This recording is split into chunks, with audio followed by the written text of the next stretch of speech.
ప్రభునందు ప్రియులరా, మరొకసారి మీ అందరికీ కూడా ప్రేమతో వందనాలు. రోమపత్రిక 5వ అధ్యాయం 19వ వచనం చదువుకున్నాం. ఇక్కడ ఇద్దరు మనుషులు. ఈ వచనంలో ఎంతమంది మనుషులను చూస్తున్నాం? ఇద్దరు మనుషుల్ని చూస్తున్నాం.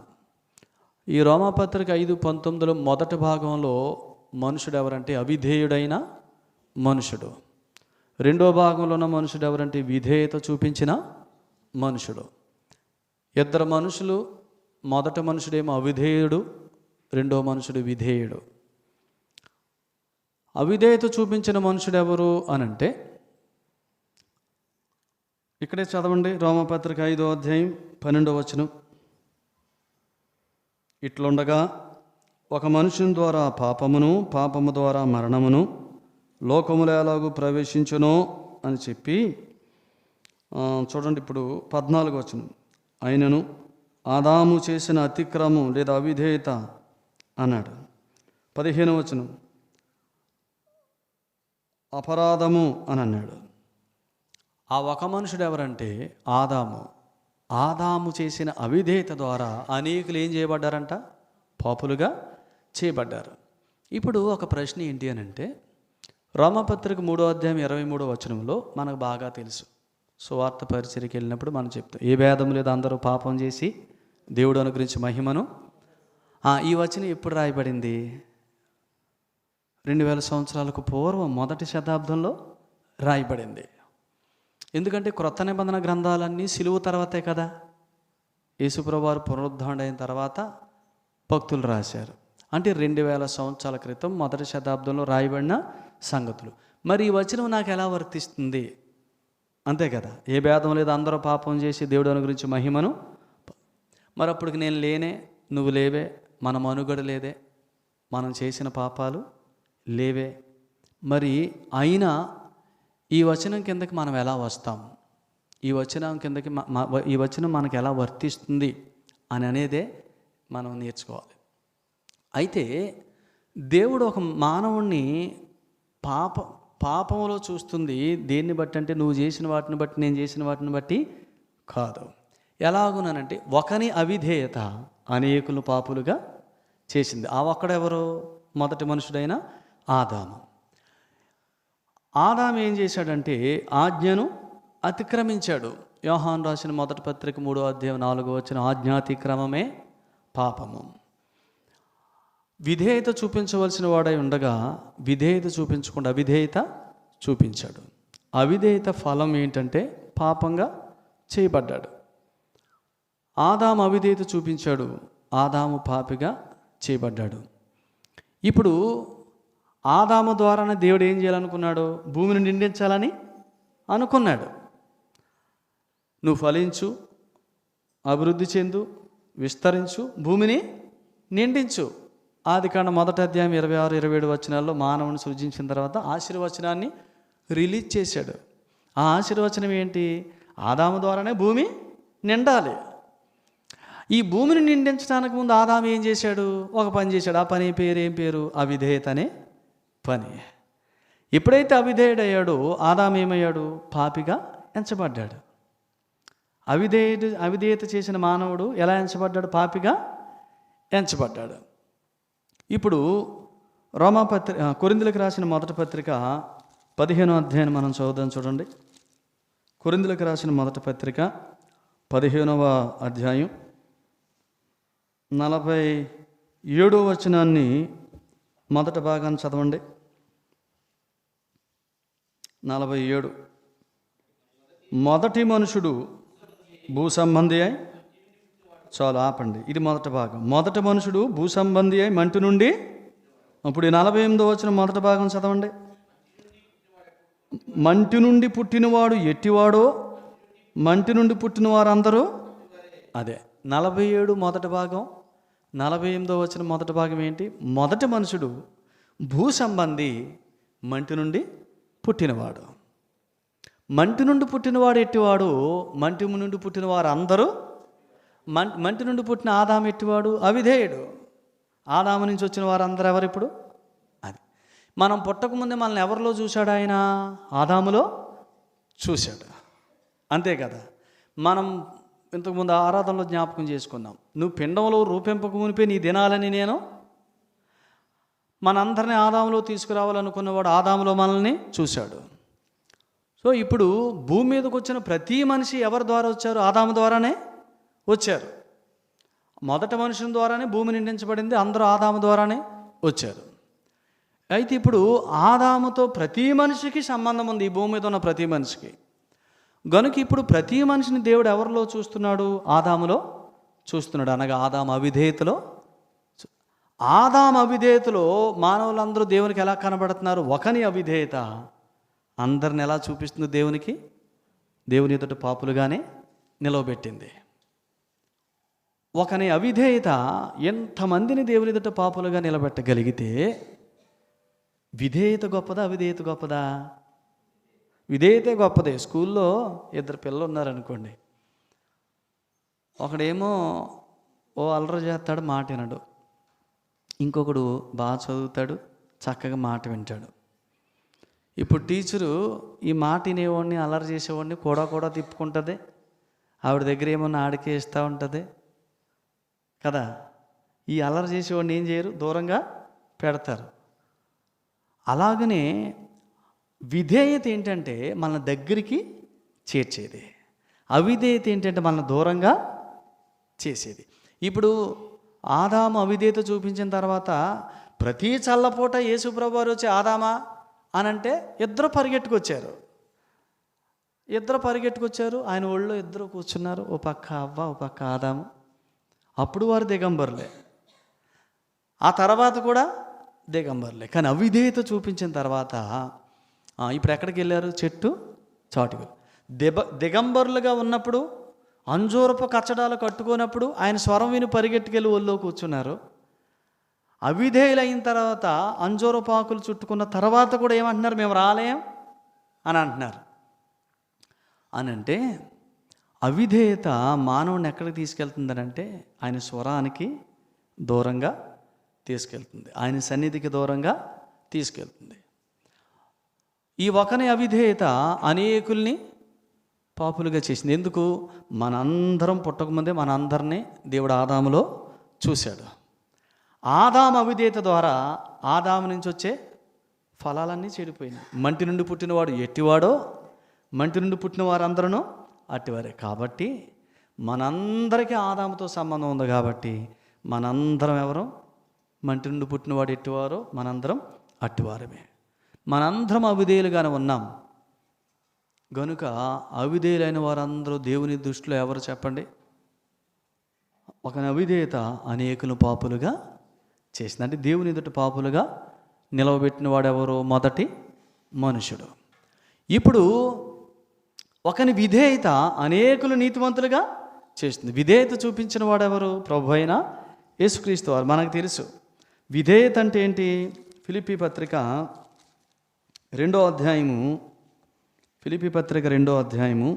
8వ వచనం. మరియు ఆయన ఆకారమందు మనుషుడుగా కనబడి మరణం పొందినంతగా, అనగా శిలువ మరణం పొందినంతగా. అంతే. విధేయత ఈక్వల్ టు ఏ మరణం? శిలువ మరణం. ఆయన విధేయత చూపించాడంటే ఏం చేశాడు? శిలువ మరణం పొందాడు. ఆదాము అవిధేయత చూపించాడు. ఆదాము అవిధేయతను బట్టి మనందరం దేవుని ఎదుట దోషులుగా నిలబడవలసిన పరిస్థితి వచ్చింది. మంటి నుండి పుట్టినవాడు ఎట్టివాడు, మంటి నుండి పుట్టిన వారందరూ అట్టివారే. ఇప్పుడు యేసుక్రీస్తు విధేయత చూపించాడు. ఆదాము దేని చేయలేకపోయాడో దాన్ని ఎవరు చేశారు? యేసుప్రభు చేశాడు. అవిధేయతకే ఇంతమందిని పాపులుగా చేసే శక్తి ఉంటే, భూ సంబంధమైన మనుషుడు చేసిన అవిధేయతకే ఇంతమందిని దేవుని ఎదుట పాపులుగా నిలవబెట్టే శక్తి ఉంటే, మరి పరలోకం నుండి వచ్చిన మనుషుడు దేవుని కుమారుడు ఆయన చూపించిన విధేయతకి ఇంకెంత శక్తి ఉండాలి? ఆయన విధేయత చూపించాడు, అనగా శిలువ మరణం పొందాడు. ఆయన ప్రతి మనిషి కొరకు శిలువ మరణం పొందాడు. ఆయన శిలువ మరణం పొందుట ఆయన విధేయత చూపించడు. ఇప్పుడు యేసుప్రభు వారు నా కొరకు శిలువ మరణం పొందారంటే నా కొరకు ఏం చూపించాడు? విధేయత చూపించాడు. ఆదామును బట్టి నాలో ఏముంది? అవిధేయత ఉంది. ఆదామును బట్టి నేను అవిధేయుడిగా ఎంచబడ్డాను. అవిధేయతను బట్టి నేను ఎలా పిలువబడుతున్నాను? పాపిగా పిలువబడుతున్నాను. కానీ క్రీస్తు విధేయత చూపించడం ద్వారా ఇప్పుడు నేను ఏమవుతున్నాను చెప్పండి? ఆదాము అవిధేయతలోంచి క్రీస్తు విధేయతలోనికి వస్తున్నాను. ఇప్పుడు పాయింట్, మనం ఎరగవలసిన పాయింట్ ఏంటంటే, ఒక వ్యక్తి యేసు ప్రభువుని నమ్ముతున్నాడు అని అంటే జరుగుతున్న సంగతి ఏంటంటే, ఆదాముతో సంబంధం కట్ అవుతుంది, క్రీస్తుతో సంబంధం మొదలవుతుంది. ఆదాముతో సంబంధం ఉంటే ఆ మనిషి ఎవరు చెప్పండి? అవిధేయుడిగానే, పాపిగానే కనబడతాడు. ఇప్పుడు యేసు ప్రభువునందు విశ్వాసం మూలంగా ఆ వ్యక్తికి ఏమవుతుంది? ఆదాముతో సంబంధం కట్ అవుతుంది. అంటే అవిధేయుడు అనే బిరుదు పోతుంది, పాపి అనే బిరుదు పోతుంది. ఇప్పుడు క్రీస్తు నా పక్షంగా విధేయత చూపించాడు. నేను ఇప్పుడు ఎక్కడ ఎంచబడుతున్నాను? క్రీస్తు ఒకని విధేయత అనేకుల్ని నీతిమంతులుగా. యేసు ప్రభువుని నమ్ముతున్నానంటే నేను ఆదాము అవిధేయతలో నుంచి క్రీస్తు విధేయతలోనికి వస్తున్నాను. యేసు ప్రభువుని నమ్మి నేను పొద్దున్న చదువుకున్నాం, సదాకాలం నిలిచే బలి కింద ఉన్నాం. సదాకాలం నిలిచే బలి అంటే ఆయన శిలువ మరణం. ఆయన శిలువ మరణం అంటే ఏమని చెప్పుకున్నాం? విధేయత. నీ కొరకు నా కొరకు ఆయన చూపించిన విధేయత. ఆయన విధేయత కింద ఉన్నాను నేను ఇప్పుడు. సదాకాలం నిలిచే బలి అంటే క్రీస్తు విధేయత. యేసు ప్రభువుని నమ్మిన వారు ఎక్కడున్నారు? క్రీస్తు విధేయతలో ఉన్నారు. క్రీస్తు విధేయతలో అనేకులు దేవునికి ఎలా కనబడుతున్నారు? నీతిమంతులుగా కనబడుతున్నారు. ఎందుకు? యేసు ప్రభు వారు సిలువుకి వెళ్ళినప్పుడు, తండ్రి వీరేమి చేయుచున్నారు, వీరు ఎరుగరు, వీరిని క్షమించని మన అందరి స్థానంలో ఆయన అప్పగించుకున్నాడు. వాస్తవానికి ఆయన మీద శిక్ష వేయడానికి ఆయనకి, వాళ్ళకి ఎవరికి అధికారం లేదు. యేసు ప్రభు వారు మన పేరెత్తకుండా కనుక నిలబడితే యేసు ప్రభు వారి మీద శిక్ష వేయగలరా? వేయలేరు. ఎందుకు? యేసు ప్రభు వారి మీద శిక్ష వేయలేరు. ఆయన, ఈయన యందు ఏ దోషం మాకు కనబడలేదన్నాడు పిలాతు. ఇదిగో ఈ మనుషుని నువ్వు నా దగ్గరికి పంపావే, ఇతని యందు ఏ దోషం మాకు కనబడలేదు.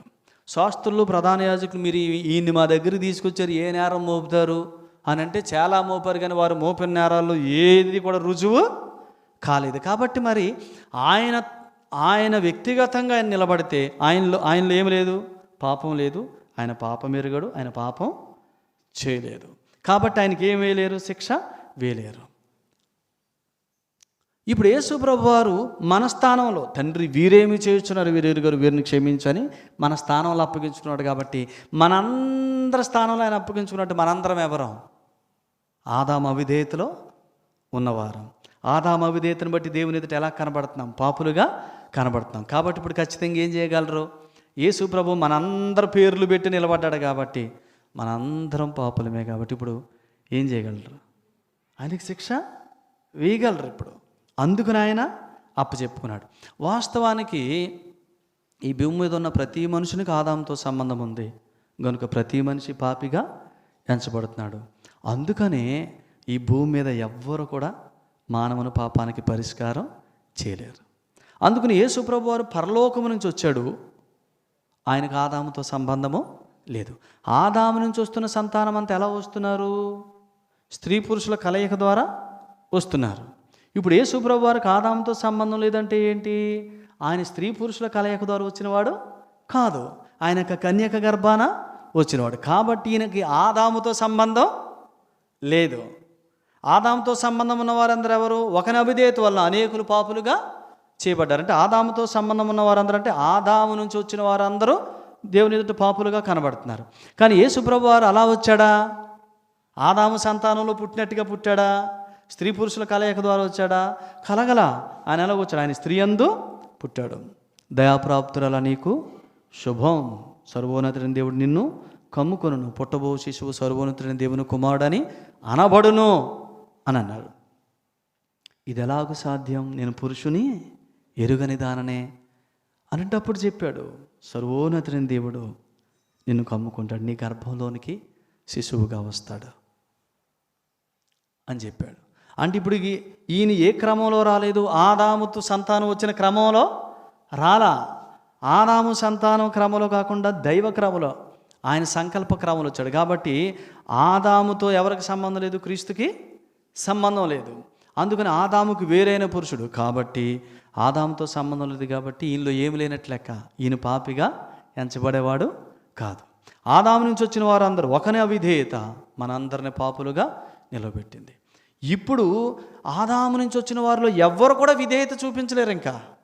అందుకని పరలోకం నుంచి వచ్చిన యేసు ప్రభువారు ఏం చేయగలడు? మన కొరకు విధేయత చూపించగలడు. అందుకని ఆయన శరీరధారి అయ్యాడు, ఆయన శిలువ మరణాన్ని అనుభవించాడు. ఆయన శిలువ మరణం అనగా ఆయన విధేయత. ఇప్పుడు ఆయన విధేయత కింద మనం యేసు ప్రభువుని నమ్ముతున్నామంటే మనం ఎక్కడికి వస్తున్నాం? ఆదాము అవిధేయతలో నుంచి క్రీస్తు విధేయతలోనికి వస్తున్నాం. ఆదాము అవిధేయతలో దేవుడి దృష్టిలో మనం ఎలా కనబడ్డాం? పాపులుగా కనబడ్డాం. ఎఫెసీ పత్రిక 2:1 అదే కదా. అపరాధముల చేతను పాపముల చేతను చచ్చిన వారు. అంటే ఆదామును బట్టి మనం పాపులుగా కనబడితే దేవుని దృష్టిలో ఎవరం? చచ్చిన వారం. అందుకని ఆదాముని ఏమన్నాడు? నువ్వు దాన్ని తిని దినమని నిశ్చయముగా చస్తావు అన్నాడు. అంటే ఆదాము భౌతికంగా చనిపోలేదు, కానీ దేవుని దృష్టిలో చచ్చినోడితోనే సమానం. ఆదాము నుంచి వచ్చిన మనందరం కూడా బ్రతుకున్నా కానీ ఆదాము అవిధేయతలో దేవుని దృష్టిలో ఎవరం? చనిపోయిన వారు. ఎందుకు? ఒక అవిధేయత ద్వారా అందరం పాపులుగా ఎంచబడ్డాం. పాపులంటే ఆయన దృష్టిలో చనిపోయిన వారు. ఇప్పుడు విధేయత చూపించగలిగితే, మన పక్షంగా ఒకరు విధేయత చూపించగలిగితే మనం ఏమవుతాం? బ్రతుకుతాం. కానీ విధేయత చూపించడానికి ఆదాము నుంచి వచ్చిన మనుషులు ఎవరు? సరిపోరు. అందుకని క్రీస్తు పరలోకం నుంచి వచ్చాడు. సరే, ఇప్పుడు యేసుప్రభు విధేయత చూపించడం ద్వారా ఇక నేను ఎవరిలో ఎంచబడను? యేసుప్రభుని ఒప్పుకుంటున్నానంటే ఆదాము అవిధేయతలో నన్ను ఇంకెంచడు ఆయన. ఆదాము అవిధేయతలో నన్ను చూడ్డు, క్రీస్తు విధేయతలో చూస్తాడు. ఎందుకు చూస్తాడు? చదవండి. రోమాపత్రిక 6వ అధ్యాయం, 5వ అధ్యాయం తర్వాత 6వ అధ్యాయం 5వ వచనాన్ని చదువుతున్నాను. మరియు ఆయన మరణం యొక్క సాదృశ్యమందు ఆయనతో ఐక్యము గలవారమైన ఎడల ఆయన పునరుత్థానం యొక్క సాదృశ్యమందును ఆయనతో ఐక్యము గలవారమై ఇది ఈ మాట మీరు జాగ్రత్త పట్టుకోండి. యేసు ప్రభువుని నమ్ముతున్నామనంటే ఏంటంటే ఆయన నా స్థానంలో నిలబడ్డాడు, నా కోసం చనిపోయాడు, నా కోసం లేచాడు. అంటే వాస్తవానికి ఆయన నిలబడితే ఆయనకి ఏం వేయలేరని చెప్పాం? శిక్ష వేయలేరు. కాబట్టి ఆయన చనిపోడు, ఆయనకి శిక్ష వేయలేరు కాబట్టి ఆయన చనిపోడు కదా. ఇప్పుడు నా స్థానంలో చనిపోయాడంటే దేవుని దృష్టిలో ఎవరు చనిపోయినట్టు? యేసుప్రభు వారు రాజేష్ గారు ఏం చేస్తున్నాడు? వాడు ఎరుగడు, వాడిని క్షమించు అని ఆయన నిలబడ్డాడు. అంటే ఇప్పుడు యేసుప్రభు వారి మీద రాజేష్ గారికి సంబంధించిందంతా వేశారు కాబట్టి కదా. ఇప్పుడు అదే మనం చదువుకుంటున్నాం. రాజేష్ గారు చనిపోయినట్టు రాజేష్ గారు తిరిగి లేచినట్టు. అందుకని ఈ మాట ఆయన మరణం యొక్క ఆయన మరణంలోను సాదృశ్యము, ఆయన పునరుద్ధానంలోనూ సాదృశ్యము. ఆయన చనిపోయాడంటే ఆయనతో పాటు నేను చనిపోయాను, ఆయన లేచాడంటే ఆయనతో పాటు నేను లేచాను. అంతేనా? యేసు ప్రభుని నమ్ముకుంటున్నామంటే ఏంటి? ప్రభువా నా కొరకు ప్రాణం పెట్టావు, నా కొరకు తిరిగి లేచావు అంటే దాని అర్థం ఏంటి? ఆయన నా కోసం చనిపోయాడు అంటే నేను చనిపోయాను, ఆయన నా కోసం తిరిగి లేచాడు, నేను లేచాను. అందుకని ఎఫెసీ పత్రిక 2వ అధ్యాయం ఒకసారి చదవండి. ఎఫెసీ పత్రిక 2వ అధ్యాయం 1వ వచనం ఒకసారి చదవండి. మీ అపరాధం చేతను మీరు చచ్చిన వారై ఉండగా, అంతే. ఎవరితో బ్రతికించాడు? క్రీస్తుతో బ్రతికించాడు. మనం బ్రతకాలంటే ఎవరు అవసరం? క్రీస్తు అవసరం. కాబట్టి ఆయనతో బ్రతికించాడు. 4, 5 వచనాలు కూడా ఆయనను దేవుడు కరుణా సంపన్నుడై ఉండి మనం మన అపరాధం చేత చచ్చిన వారమై ఉండినప్పుడు సైతం మన ఎడల చూపిన తన మహాప్రేమ చేత క్రీస్తుతో కూడా బ్రతికించాడు. క్రీస్తుతో బ్రతికించాడు. ఆయనతో మనల్ని చంపేశాడు, ఆయనతో మనల్ని లేపాడు. ఆయన చనిపోయాడు, మనం చనిపోయాం. ఆయన లేచాడు, మనం లేచాం. అంతే కదా. ఆయన మరణంలో సాదృశ్యం, ఆయన పునరుద్ధానంలో సాదృశ్యం. నేను ఆయన మరణంలో ఉన్నాను, ఆయన పునరుద్ధానంలో ఉన్నాను. అంటే ఇంగ్లీష్లో ఒక ఆయన ఏం చెప్తుంటే, I partake in his death and I partake in his resurrection అని అన్నాడు. అంటే నేను ఆయన మరణంలో పాలు పొందాను, ఆయన పునరుద్ధానంలో పాలు నాకుంది. ఇప్పుడు నేను ఆయన మరణంలో పాలు పొందితే నాకు వచ్చిన తీర్పు ఏంటి? చదవండి. ఇది రోమపత్రిక 6:7.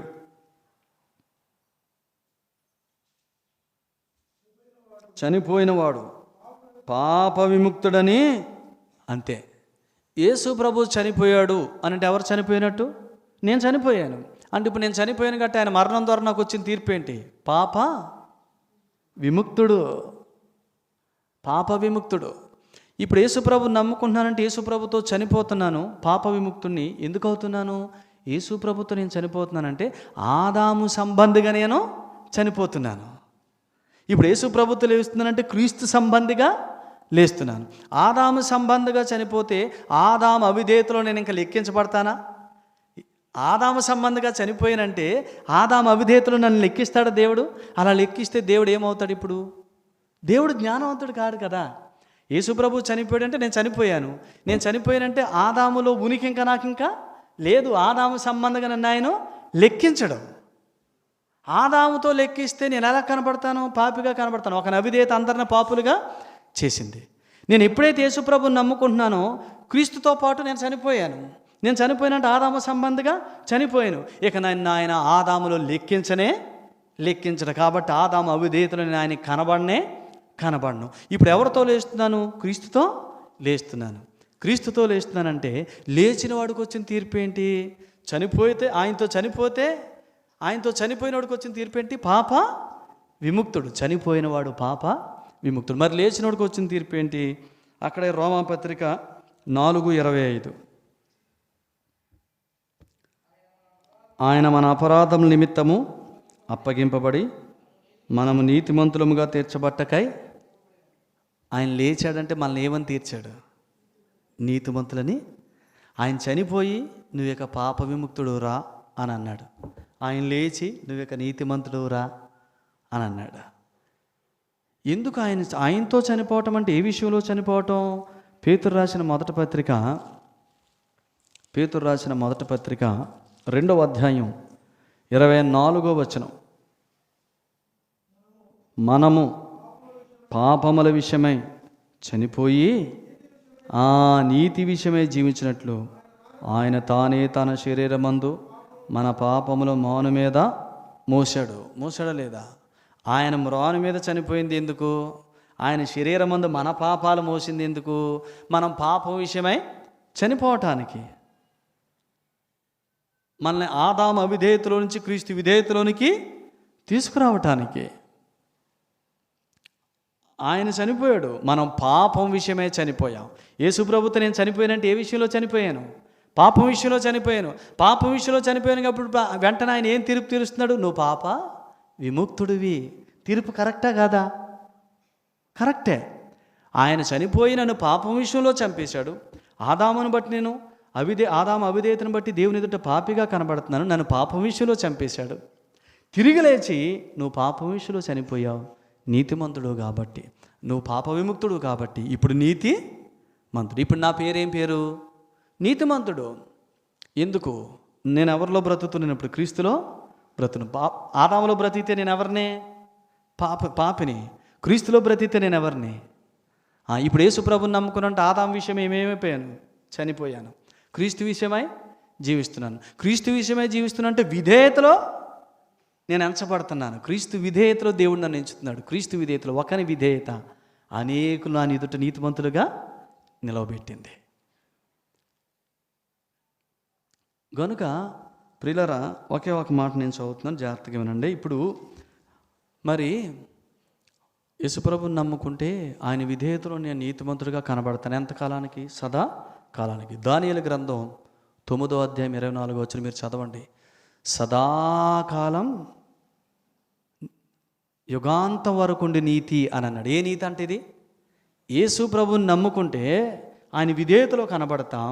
పొద్దున చెప్పుకున్నాం, సదాకాలం నిలిచే బలి ఆయన విధేయత.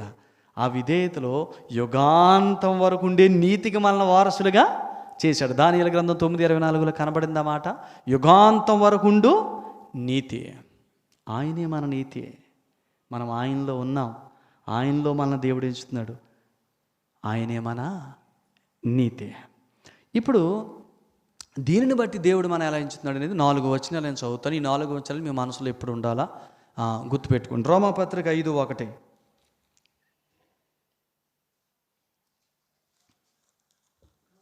కాబట్టి విశ్వాస మూలమున మనం నీతిమంతులముగా తీర్చబడ్డాం చాలు.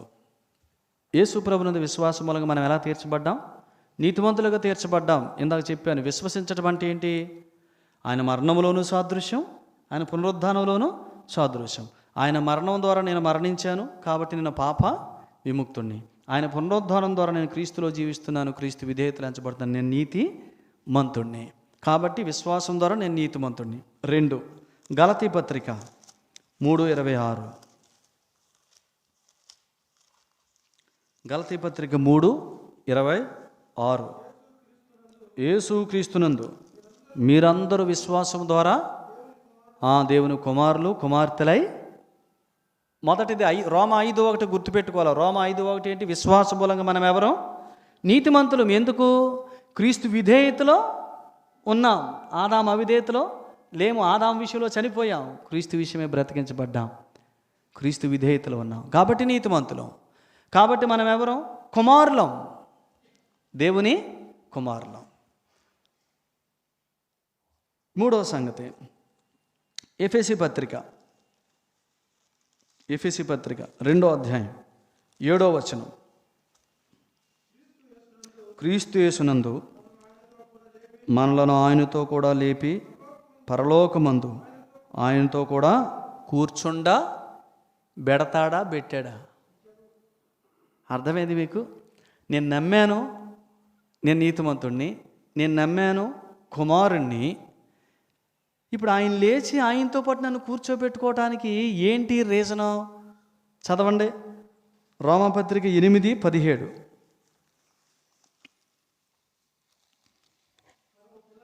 మనం పిల్లలమైతే రోమా 5:1 ప్రకారం నీతిమంతులమయ్యాం.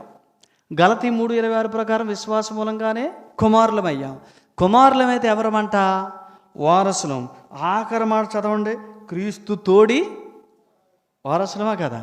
యేసు ప్రభు ఎలా వారసుడు, యేసు ప్రభుతో పాటు మనల్ని సమానంగా వారసులుగా చేసుకున్నాడు. కాబట్టి ఆయనతో లేచిన తర్వాత ఆయన ఎక్కడ కూర్చున్నాడు? మనల్ని అక్కడ కూర్చోబెట్టుకున్నాడు. ఎందుకు? కారణం కుమారులమైతే వారసులం కాబట్టి.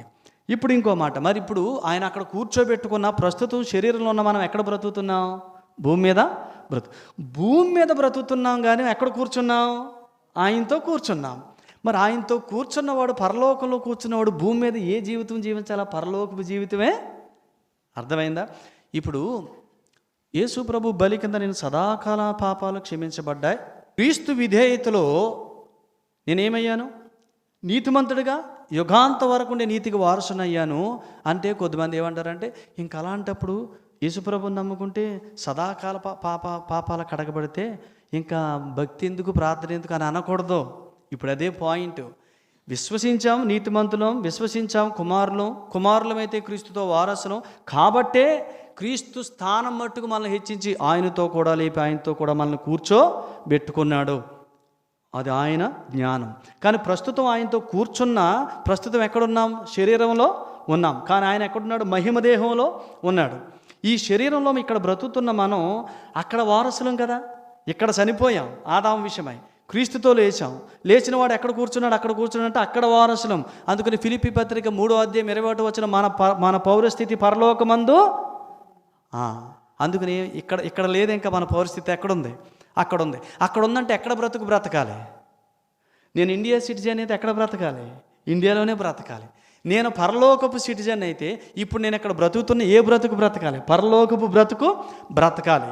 ఇప్పుడు దానికి పాయింట్, గలతీ పత్రిక 4:6 చదవండి. మరియు మీరు కుమారులై ఉన్నందున నాయనా తండ్రి అని మొర్రపెట్టు తన కుమారుని ఆత్మను దేవుడు మన హృదయంలోనికి పంపాను. విశ్వసించాను నీతిమంతుణ్ణి, విశ్వసించాను కుమారుడినైతే క్రీస్తుతో వారసుణ్ణి. కాబట్టి క్రీస్తుతో పాటు పరలోకంలో కూర్చున్నాను కానీ ప్రస్తుతం శరీరంలో ఇంకా ఉన్నాను కాబట్టి ఇక్కడ ఉన్నాను కానీ నేను అక్కడ సంబంధనే కానీ ఇక్కడ సంబంధనే కాను. ఎందుకంటే ఇక్కడ విషయంలో నేను చనిపోయాను. కాబట్టి నేను ఎక్కడున్నా కానీ నేను ఏ బ్రతుకు బ్రతకాలి? అక్కడ బ్రతకాలి. ఇప్పుడు మా పిల్లోడు హాస్టల్లో ఉన్నాడు. ఏది కావాలని ఎవరిని అడగాలి చెప్పండి? నన్నే అడగాలి. నాకు ఫోన్ చేయకుండా పక్క ఇంటి వాళ్ళకో లేకపోతే ఇంకొకరికి ఫోన్ చేసి అడుగుతున్నాడంటే అదేంటి క్రమం కాదు కదా. ఇప్పుడు ఈ లోకంలో ఆయన నమ్ముకున్న పిల్లలుగా మనం ఉన్నామంటే ఎక్కడున్నాం? హాస్టల్లో ఉన్నాం అనుకోండి. నాన్న ఎక్కడున్నాడు? పరలోకంలో ఉన్నాడు. ఇప్పుడు మనం ఏం చేయాలి? సబ్బు కావాలన్నా, బ్రష్ కావాలన్నా, పేస్ట్ కావాలన్నా, ఏం కావాలన్నా ఎక్కడికి వెళ్ళాలి? ఎవరిని అడగాల? ఆయన్నే అడగాల. ఎందుకు? మన జీవితం ఏంది? అక్కడే. అదే మన జీవం. ఆ జీవితాన్ని ఎక్కడ జీవించాలంటే మనకేం కావాలి? యేసు ప్రభువారి లోకంలో జీవించినప్పుడు యోహాను సువార్త 8:44లో నా యందు పాపమున్నదని మీలో ఎవరైనా చెప్తారా అని అంటే, ఆనాడు లోకం నోరు తెల్లబెట్టిందా లేదా? నోరు విప్పిందా? ఆయన గురించి ఒక్క మాట చెప్పగలిగారా? ఎన్ని నేరాల మోపున రుజువు చేయగలిగారా? కారణం ఏంటి? కుమారుడికి ఈ లోకంలో జీవించిన యేసు ప్రభు ఏ ఆత్మచేత నడిపించబడ్డాడో, ఆయనందు విశ్వాసం మూలంగా కుమారులమైన మనందరం ఏ నోరు కూడా మనకి విరోధంగా లేకుండా బ్రతకటానికి ఆ కుమారుడు ఏ ఆత్మతో జీవించాడో ఆ కుమారుని ఆత్మను నాయనా తండ్రి అని మొర్రపెట్టి ఆ కుమారుని ఆత్మను నమ్మిన కుమారులందరిలో ఉంచాడా లేదా? ఎందుకు ఉంచాడు? ఆ కుమారుడు ఎలా బ్రతికాడు, ఈ కుమారుడు అలాగే బ్రతకాలి. ఆ కుమారుడు ఎలా బ్రతకాలి, ఇక్కడ ఉన్న కుమారులు కుమార్తెలందరూ అలాగే బ్రతకాలని. అంతేగాని ఆయన బలియాగులో నా పాపాలన్నీ క్షమించబడ్డాయి కాబట్టి ఇక నేను ఎలాగంటే అలా ఉండాలని కాదు. అందుకని ఇప్పుడు నమ్మిన వారందరిలో ఆత్మ ఎల్లకాలం నివసించేది ఎందుకు? ఎల్లకాలం కుమారులుగా కుమార్తెలుగా జీవించటానికి. నాయనా తండ్రి అని మొర్ర పెడుతూ జీవించటానికి. అంటే దాని అర్థం ఏంటి? ప్రతి చిన్న విషయంలో గుండు పిని దగ్గర నుంచి నా కొడుకు స్కూల్ ఫీజు వరకు నా మీద ఆధారపడినట్టుగా ప్రతి చిన్న విషయంలో నాయన తండ్రి అని ఆయన మీద ఆధారపడుతూ బ్రతకటానికి, ఆ పరలోక సంబంధమైన జీవితాన్ని ఈ లోకంలో జీవించటానికి, పరిశుద్ధతను కాపాడుకోవటానికి, మాటలోను చూపుల్లోను ఆలోచనలోను ప్రవర్తనలోను ప్రేమించే విషయంలో క్షమించే విషయంలో క్రీస్తు పోలికలోనికి రావటానికి యేసు ప్రభు శరీరధారుకున్నప్పుడు ఏ ఆత్మచేత నడిపించబడ్డాడో ఆ ఆత్మను కొరత లేకుండా మనకి పాలుగా ఇచ్చాడు. ఆ ఆత్మను వినియోగించుకోవటం ద్వారా మనం ఏమవగలం చెప్పండి? ఆయన కుమారులకి ఇక్కడ శ్రేష్టమైన జీవితాన్ని జీవించగలం. అందుకనే ఆత్మ మనలో ఏం చేయాలనుకుంటున్నాడు అని అంటే, యోహాను సువార్త 5:2 యెరూషలేములో గొర్రెల ద్వారం దగ్గర హెబ్రీ భాషలో బెతెస్దా అనబడిన ఒక కోనేరు కలదు. దానికి 5 మంటపములు కలవు. ఆయా సమయములకు దేవదూత కోనేట్లో దిగి నీళ్లు కదిలించుట కలదు. నీరు కదిలింపబడిన పిమ్మట మొదట ఎవడు దిగున వాడు ఎట్టి వ్యాధి గలవాడైనను బాగుపడును. యెరూషలేము అంటే ఏంటి చెప్పండి? మందిరం. యెరూషలేము అంటే ఏంటి? దేవుని మందిరం. ఆ మందిరంలో ఏముందంట? ఒక బెతెస్దా అనబడిన ఒక కోనేరు ఉంది. బేత్ అంటే ఇల్లు, కసెద్ అంటే కనికరం. బేత్ అంటే ఇల్లు హెబ్రీ భాషలో, కసెద్ అంటే కృప లేదా కనికరం. కనికరపు కోనేరు, కనికరపు ఇల్లు అని అనుకోండి. యెరూషలేములో ఒక కోనేరు ఉంది, దాని పేరు బెతెస్దా. అదే కనికరపు ఇల్లు. ఈ కోనేరు అలా నిలకడగా ఉంటే ఎవరికైనా ప్రయోజనమా? లేదు. ఆ కోనేటిలో నీళ్లు కదిలించబడితే ప్రయోజనం. ఇప్పుడు యేసుప్రభునందు విశ్వాసం ఉంచిన మన అందరిలో ఎవరు నివసిస్తున్నారు? పరిశుద్ధాత్ముడు నివసిస్తున్నారు. ఇప్పుడు మనం ఎవరం? మనం యెరూషలేము అనుకోండి. యెరూషలేము అంటే ఏంటి? దేవుని మందిరం, దేవుని ఇల్లు. ఇప్పుడు మనం ఎవరం? కొరింథీయులకు రాసిన మొదటి పత్రిక 3వ అధ్యాయం 16వ వచనం ప్రకారం మీ దేహములు మీ దేవునికి ఆలయములు. ఇప్పుడు నేను యెరూషలేము, ఇప్పుడు నేను దేవుని ఇల్లు. ఈ ఆలయంలో కోనేరెవరో? నివసిస్తున్న పరిశుద్ధాత్మ దేవుడు. నాలో నివసిస్తున్న పరిశుద్ధాత్మ దేవుడు నాలో బెతెస్దా కోనేరు. బేత్ అంటే ఇల్లు, కసెద్ అంటే కనికరం. మరి నేను కనికరం పొందాలా అక్కర్లేదా? నేను అన్ని విషయాలు ఆయన కనికరాన్ని ఆయన సహాయాన్ని పొందుకోవాలి అక్కర్లేదా? అలా పొందుకోవాలంటే నాలో నివసిస్తున్న పరిశుద్ధాత్ముడు ఉంటే సరిపోద్దా? ఆయన కదిలించబడాలా? ప్రయోజనం ఎప్పుడు? కోనేరు ఉంటేనే ప్రయోజనమా? ఆయా సమయాల్లో కోనేట్లో నీళ్ళేమవ్వాలా? నీ హృదయంలో ఉన్న ఆత్మ, నా హృదయంలో ఉన్న పరిశుద్ధాత్మ దేవుడు సంఘములో సహవాసంలో సేవకుల ద్వారా పెద్దల ద్వారా వాక్యాన్ని వింటున్నప్పుడు ఈ హృదయంలో ఆత్మ కదలాడితే కార్యాలు జరుగుతాయి. చూడండి, కొరింథీయులకు రాసిన 2వ పత్రిక, 6వ అధ్యాయం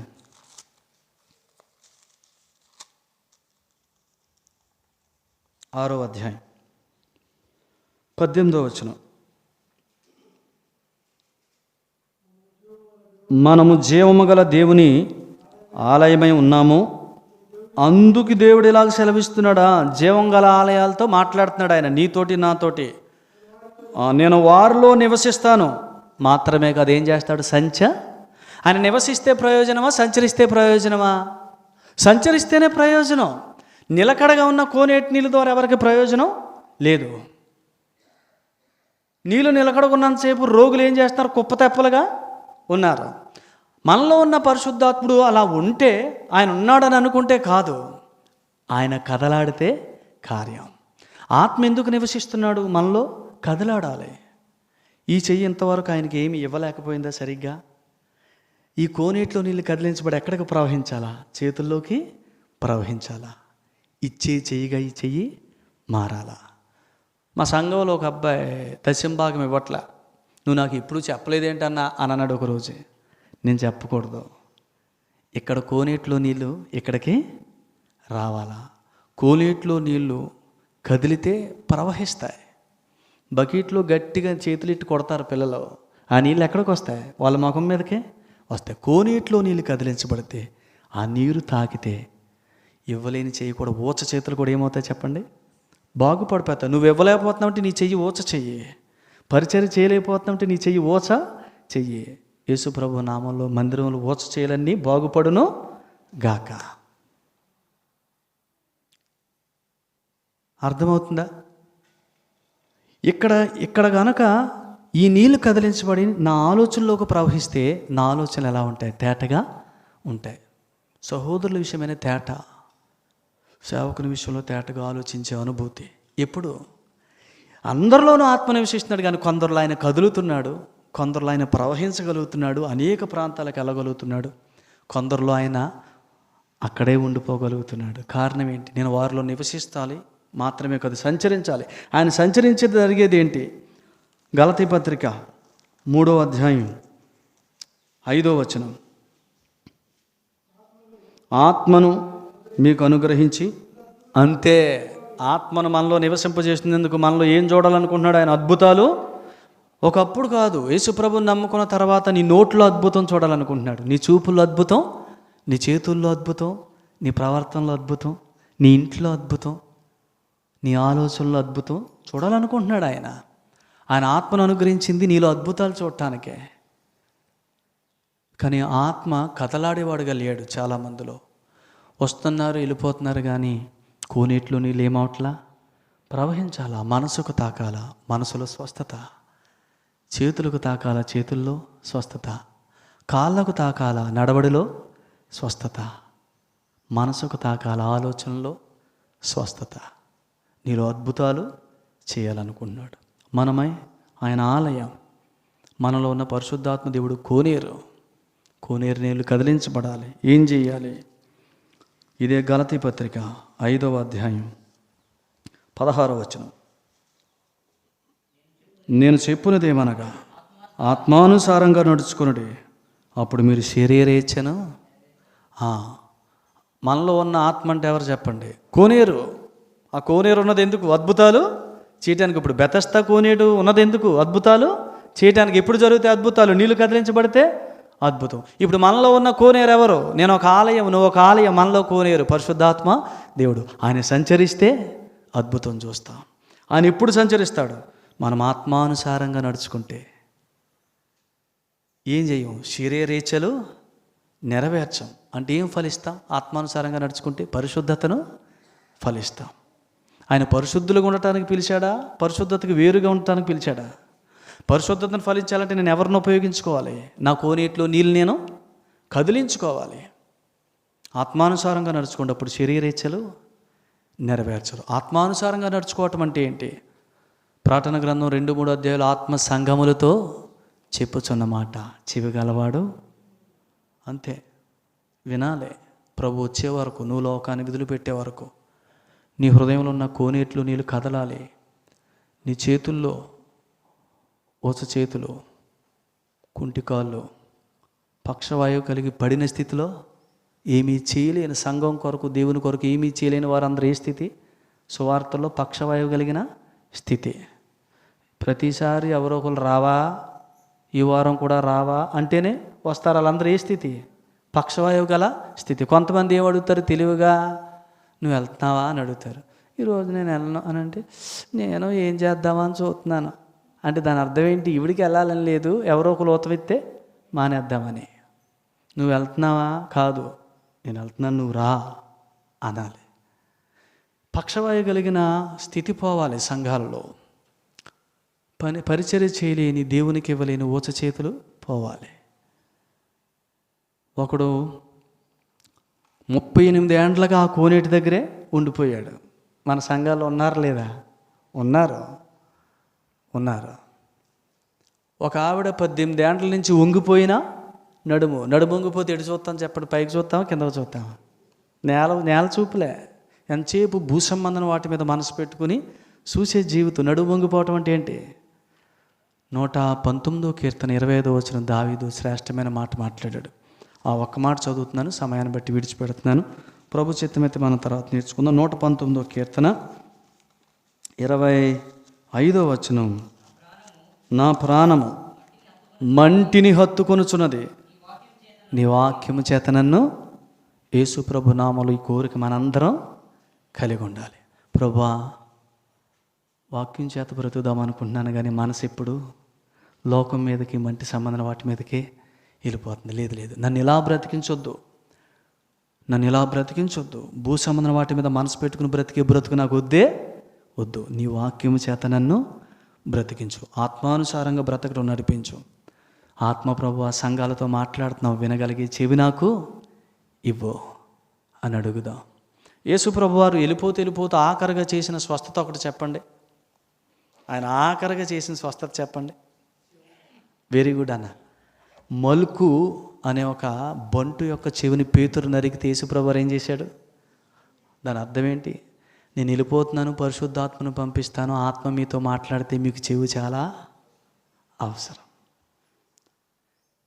మీకు చెవి అవసరం, చెవులు బాగుపడాలా. ఆయన చెవిని బాగు చేశాడు. ప్రియులారా, దేవుడు మంచి సేవకుని ఇచ్చాడు, బాధ్యత కలిగిన వారిని ఇచ్చాడు. ప్రయాసపడి మన కొరకు ప్రార్థన చేసి, కష్టపడి దేవుని వాక్యం దగ్గర కూర్చొని నేర్చుకొని మనకు చెప్పేవారిని ఇచ్చాడు. నీలో పరిశుద్ధాత్ముడు ఉన్నాడు, నాలో పరిశుద్ధాత్ముడు ఉన్నాడు. బెతస్తా కోనేట్లో నీళ్ళు అలాగే ఉంటే నువ్వు ఎప్పటికీ మేలు అనుభవించవు. కోనేట్లో నీళ్ళు కదిలితే, పరిశుద్ధాత్ముడు కదిలాడితే, వాక్యం చేత నువ్వు పొడవబడుతున్నప్పుడల్లా వాక్యం యొక్క సారాంశం ఎక్కడెక్కడికి ప్రవహించాలో అక్కడెక్కడికి ప్రవహిస్తుంది. ఆ ప్రవాహంలో అద్భుతాలు, ప్రవర్తనలో అద్భుతాలు, జీవితంలో అద్భుతాలు, కుటుంబాల్లో అద్భుతాలు మనం చూస్తాం. అట్టి కృప దేవుడు మనందరికీ అనుగ్రహించునుగాక. దేవుడి మాటలు మన వెనుకల్లో దీవించునుగాక.